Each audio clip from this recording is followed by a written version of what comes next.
அனைவருக்கும் வணக்கம். பேசுவது நல்லூர் ராஜேஷ். 2026 தேர்தல் பற்றிய ஒரு கருத்து. திமுக கூட்டணியில் ஓரளவுக்கு எல்லாம் கூட்டணிலாம் எத்தனை சீட்டு யாருக்குன்னெலாம் முடிவாயிடுச்சு. அதில் எல்லாருக்கும் என்ன கூறன்னா, தேமுதிகவுக்கு ஏன் 10 சீட்டு? காலங்காலமாக 8 வருஷம் 9 வருஷமாக இருந்து கூட்டணி கட்சிக்கெல்லாம் சீட்டை குறைச்சி கொடுக்குறாங்க. கொள்கையாக இருக்கிற திருமாவளவனுக்கு 8 சீட்டு தராங்க. கொள்கைக்கு எதிராக பிஜேபி கூடயும் அதிமுக கூடயும் இருந்த தேமுதிகவுக்கு 10 சீட்டு தராங்க, ராஜ்யசபா தராங்க அப்படின்னு ஒரு பேச்சு ஓடுது. ஆனால் தேமுதிக கடந்து வந்த பாதையை பார்த்தா அது ஒரு சரியான முடிவாக தான் தோணும். 2006 கேப்டன் கட்சி ஆரம்பிக்கும் போது சரியான ஒரு மதிப்பீடு இல்லை. இப்போ விஜய்க்கு இருக்கிற மாதிரி தான். அவருக்கு எத்தனை % ஓட்டு என்னெல்லாம் தெரியல. 234 தொகுதியிலும் தனியாக நின்னார். விருதாசலத்தில் அவர் மட்டும் ஜெயித்தார். அப்போ ஓரளவுக்கு அவரோட வலிமை தெரிஞ்சுது. திரும்ப 2009 MP எலெக்ஷனு. அப்போ 40 தொகுதியிலையும் அவர் தனியாக தான் நின்னார்.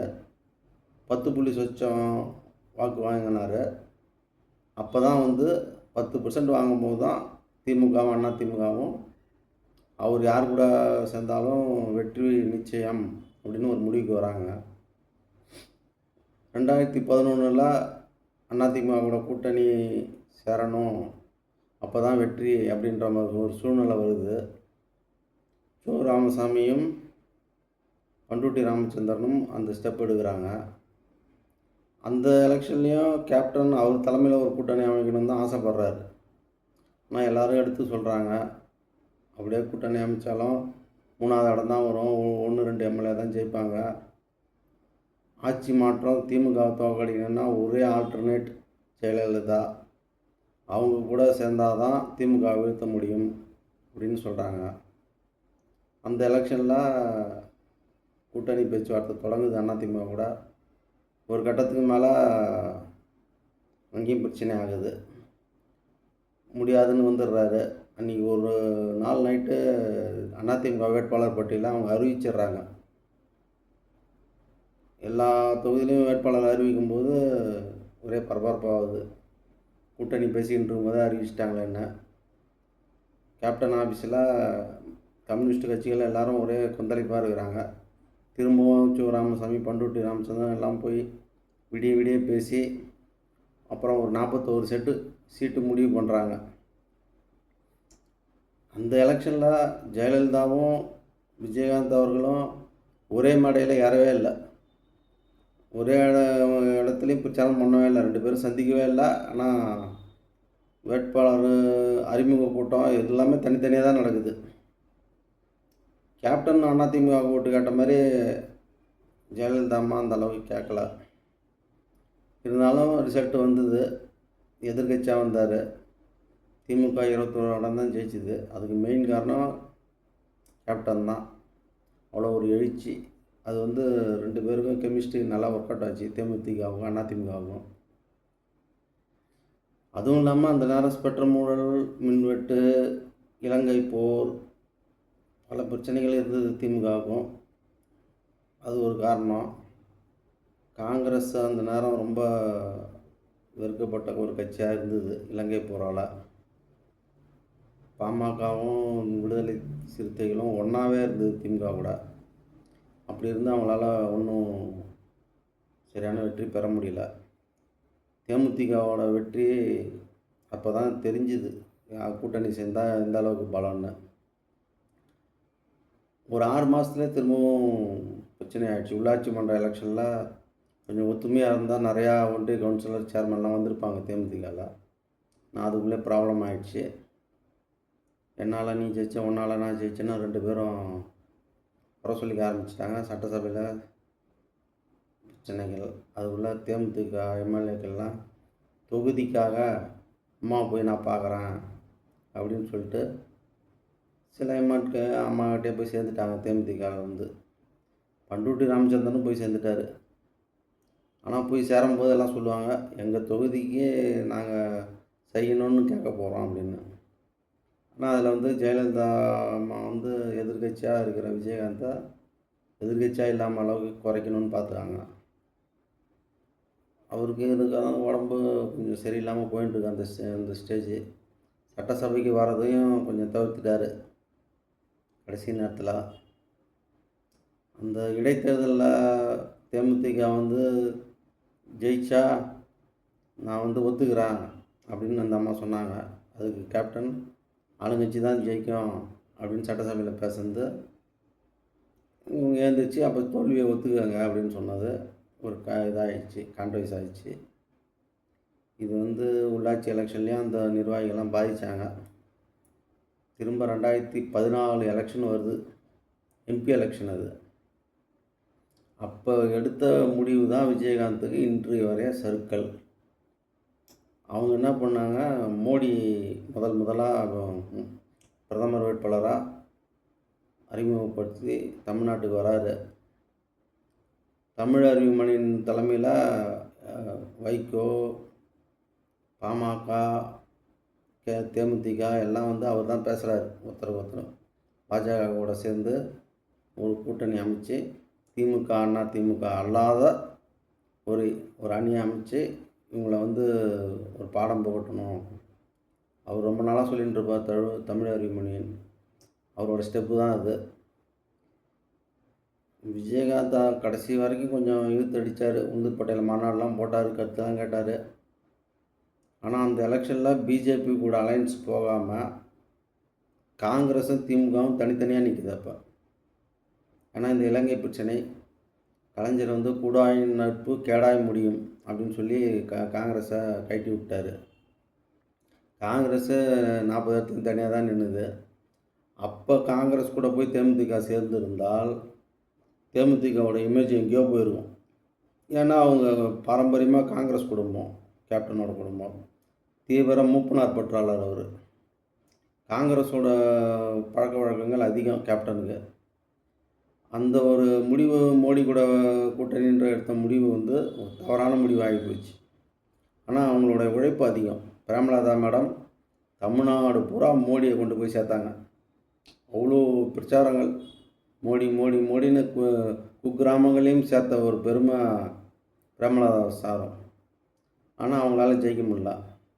அந்த கூட்டணியில் இருந்த பாமக தருமபுரியில் அன்புமணி ஐயா ஜெயித்தார். கன்னியாகுமரியில் பிஜேபி ஜெயிச்சுது. அவர் இணையமைச்சர் ஆனார். இது தேமுதிகவுக்கு கொஞ்சம் இறங்கு முகமாக தான் ஆச்சு. பதவியேற்புக்கு போனாங்க டெல்லிக்கு, ஓரளவுக்கு மரியாதை தான் இருந்தாங்க. ஆனால் இங்கே தொண்டர் லெவலில் கீழே அவங்களுக்கு முஸ்லீம், கிறிஸ்டின், எஸ்சி ஓட்டுலாம் பிஜேபி கூட அலையன்ஸ் போனதுலேருந்து டவுன் ஆக ஆரம்பிச்சிது. 2016 எலெக்ஷன் வருது. கேப்டனுக்கு கொஞ்சம் அப்போயே உடல்நிலை கொஞ்சம் குறைபாடுகள் ஸ்டார்ட் ஆகிடுச்சு. கண்ணில் அவருக்கு நீர் வழிஞ்சுட்டே இருந்து கட்சி போல் தொடச்சிட்டே இருப்பார். அந்த நேரம் திமுக கூட அலையன்ஸ் போவோம் அப்படின்னு எல்லாம் எதிர்பார்த்தாங்க. ஏன்னா கிருஷ்ணகிரியில் அவர் சவால் விட்டார், இந்த அம்மாவை நான் தான் கொண்டு வந்தால் நான் இறக்கி காட்டுறேன் அப்படின்னு சொல்லி. அதனால் எல்லாம் திமுகவுக்கு போவோம் தான் எதிர்பார்த்தாங்க. கலைஞரும் பழனருவி பாலில் விழுவோம் அப்படின்னு கடைசி நேரம் வரைக்கும் சொல்லியிருந்தார். ஆனால் வைகோ திருமா எல்லாம் சேர்ந்து முதலமைச்சர் வேட்பாளராக கேப்டன் அறிவித்த உடனே அவங்களுக்கெல்லாம் ஒரு ஆசை. எதிர்க்கட்சியாக தலைவராக இருந்தார், அடுத்தது முதலமைச்சராக போகிறதான் நல்லது, திரும்ப கூட்டணியில் போய் 30-40 சீட்டு வாங்கினா அது சரி வராது அப்படின்னு சொல்லி எல்லாம் பேசுனாங்க. மக்கள் நல கூட்டணிக்கு போகாமல் தேமுதிக அந்த நேரம் திமுக போயிருந்ததுன்னா திரும்பவும் எதிர்க்கட்சி தலைவராக ஆகிறதுக்கு வாய்ப்பு இருந்திருக்கும் 2016. திமுக படுதோல்விலாம் கிடையாது, ஒரு 90 இடங்கிட்ட ஜெயிச்சிட்டாங்க. கம்மியான இடம் தான் அந்த அம்மா ஜெயிச்சிது, கம்மியான பெர்சன்டேஜ் தான் போச்சு. தேமுதிக தான் கன்ஃபார்ம் வெற்றி தான். இந்த அம்மா முதலமைச்சர் ஆகாமல் இருந்திருந்தால் அவங்களுடைய மரணமும் கூட தள்ளி போயிடலாம், எங்கேயாவது ரெஸ்ட் எடுத்து இருந்திருப்பாங்க. அது ஏதோ ஒரு விதி தான் காரணமாகிடுச்சு. அந்த நேரம் மாற்ற முன்னேற்றம் அன்புமணின்னு அவர் வேறு தனியாக போயிட்டார். அவரும் திமுக கூட போயிருந்தாலும் திமுக வெற்றி அடைஞ்சிருக்கும். 2வது வாட்டி அதிமுக வந்தது காரணமே மாற்றம் முன்னேற்றம் அன்புமணி மக்கள் நல கூட்டணி இவங்களாம் தான் காரணம். 2வது கலைஞர் வந்து ரொம்ப வயது மூப்பு காரணமாக கொஞ்சம் ஆக்டிவ் கம்மியாக இருந்தது. ஜனங்களுக்கு அது வேற ஒரு குறை. ஆக்டிவான ஒரு முதலமைச்சர் எதிர்பார்த்தாங்க. அவர தள்ளுவண்டியில வச்சுக்கிட்டு எல்லாம் தள்ளிக்கிட்டே வந்து ஓட்டு கேட்குற இடத்துல அந்த ஒரு இது இல்ல. அதெல்லாம் ஒரு குறைபாடு. அப்போ அவரு ஸ்டாலின் தான் முதலமைச்சர்னு சொல்லியிருந்தா அது ஒரு மாரியா இருந்திருக்கும். எல்லாம் ஒரு குறையாகி போச்சு. தேமுதிக வந்து மிகப்பெரிய தவறு செஞ்சது 2014ல் மோடி கூட கூட்டணி. 2வது 2014ல் மக்கள் நல கூட்டணி. அவங்க 2014லே காங்கிரஸ் கூட போயிருந்தா கடைசி வரைக்கும் காங்கிரஸ் கூடயே இருந்திருந்தாங்கன்னா அதோட வளர்ச்சி எங்கேயோ போயிருக்கும்.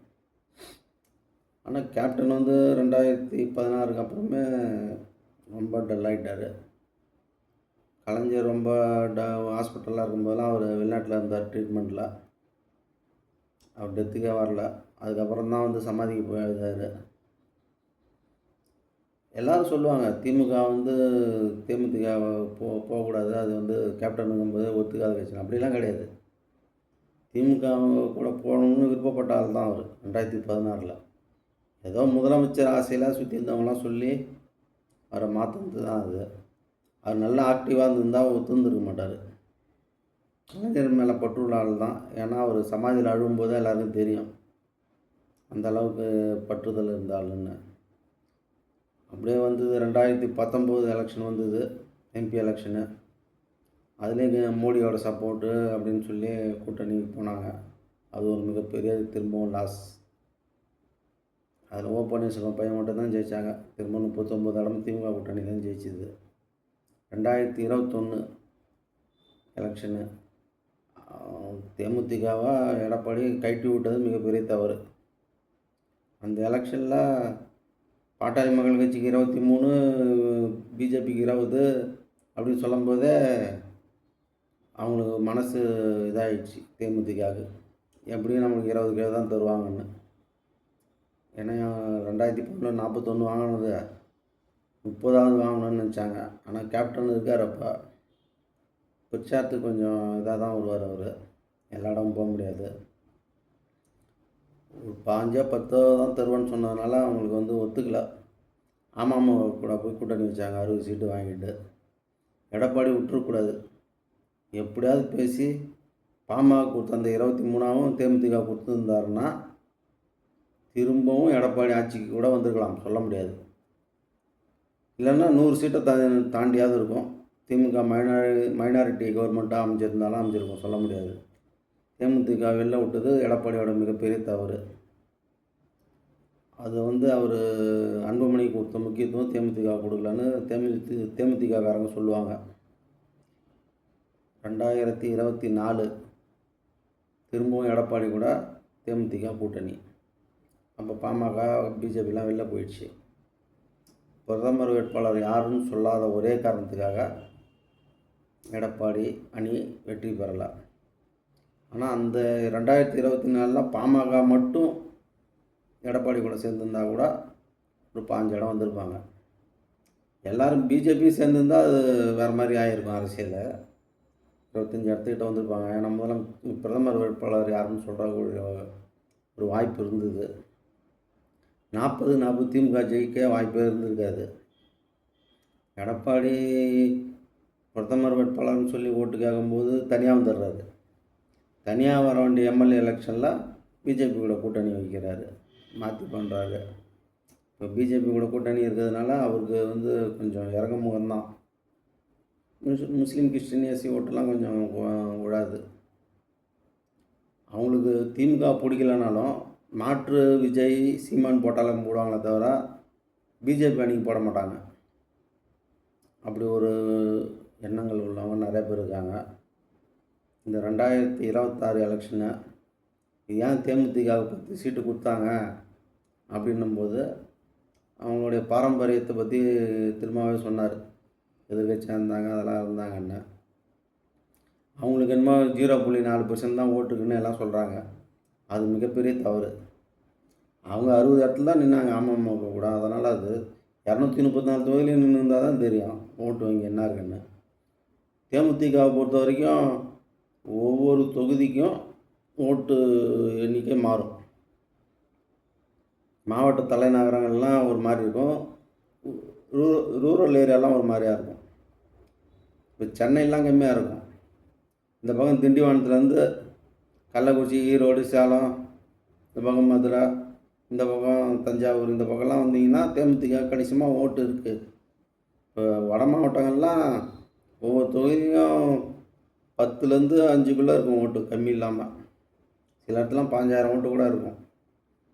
அந்த அளவுக்கு கேப்டன் ரசிகர்களும் மன்றங்களும் அதிகம். இன்னமும் அவர் மேலே பற்று உள்ளவர்கள் அதிகம். அந்த கணக்கு தெரியாமல் இவங்க என்னென்னா ஏன் 10 சீட்டு தந்தாங்க அப்படின்ற மாதிரி பேசுகிறாங்க. எலெக்ஷன் ரிசல்ட் வரும்போது தான் தெரியும் அதோட பவர் என்னன்னு. ரெண்டாவது, திமுக வந்து காங்கிரஸ் எங்கேயா வெளில போயிடுச்சுன்னா என்ன பண்ணுறதுன்னு சொல்லிட்டு தான் தேமுதிக தூக்கி உள்ளார போடுவாங்க. அந்த நேரம் சொல்லி தான் உள்ளார வந்திருப்பாங்க, 10 ஒரு ராஜ்யசபா வேணும் அப்படின்னா வரான்னு. அது கூட்டணிலாம் முடிவாகி பின்னாடி தான் தெரியுது அப்படின்னு நீங்கள்லாம் நினைக்கிறீங்க. முன்னாடியே பேசியிருப்பாங்க, பேசிட்டு தான் உள்ளார வந்திருப்பாங்க. பாஞ்சு அப்படி கேட்டிருப்பாங்க, 10 குறையக்கூடாதுன்னு சொல்லியிருப்பாங்க. இப்போ எலெக்ஷனு வேட்பாளர்லாம் எல்லாம் அறிவிக்க ஆரம்பிச்சிட்டாங்க. தேமுதிகவும் 10 இடங்களில் செலெக்ஷன் பண்ணுறாங்க. ஆனால் அவங்க எந்த இடத்துலனாலும் இந்த வாட்டி ஜெயிப்பாங்க, திமுக வந்து சப்போர்ட் இருக்கிறதுனால. ஆனால் அவங்க ரிஷவந்தியம், இந்த விருத்தாசலம் இப்படியே தான் பார்க்குறாங்க. தமிழ்நாட்டில் எங்கே நின்னாலும் அவங்க வெற்றி வாய்ப்பு நல்லா தான் இருக்கும். ஏன்னா இந்த அணின்றது திமுக, காங்கிரஸ், திருமா, விடுதலை சிறுத்தைகள், தேமுதிக, கம்யூனிஸ்ட்டு, அதிமுகன்றது முஸ்லீம் லீக் கட்சிலாம் இருக்கிறதுனால வெற்றி வாய்ப்பு தேமுதிக நல்லாவே இருக்கும். அதில் எந்த விதமான குறைகளும் கிடையாது. குறிப்பிட்ட தொகுதி மட்டும் கேட்டு பிரச்சனையில் இருக்குது. இப்போ எல்லாம் இன்னும் 2 நாளில் முடிஞ்சிடும். இந்த எலெக்ஷன்லாம் அவங்க பிரச்சாரத்தை பார்க்கும்போது தான் எதிர்கட்சிக்கு தெரிய போகுது. பிரேமலதா அம்மா பிரச்சாரத்தை பார்க்கும்போது தான் ஆஹா நம்ம அவங்கள வெளில விட்டோமேன்னு தெரியும். ஏன்னா அவங்க ஒரு பிரச்சார பீரங்க. அவங்க அதை வந்து மோடி நல்லா உணர்ந்திருந்தார், எடப்பாடிக்கு அது புரியல. உண்மையிலே பிரேமலதா வந்து திமுகவுக்கு மிகப்பெரிய பலம்தான். நன்றி, வணக்கம்.